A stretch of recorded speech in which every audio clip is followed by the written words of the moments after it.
Sliced lemons that remain fresh for many days. Is it even possible? Yes, this hack is 100% worth a try and it does work. And this was suggested by my aunt Jacinta.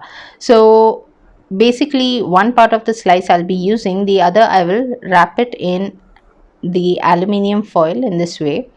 Even whole lemons, you can wrap it in aluminium foil, or alternatively, I have given you the option of wrapping it in paper in another hack episode of mine. So now it's time to keep them in the fridge. Here are all the lemons, including the sliced one. So after 7 days, the lemon's position is changed. So here, let's open and see how it looks. Okay, and there, can you see it still looks as good as just cut? Very fresh, no signs of dryness. Interesting hack, right?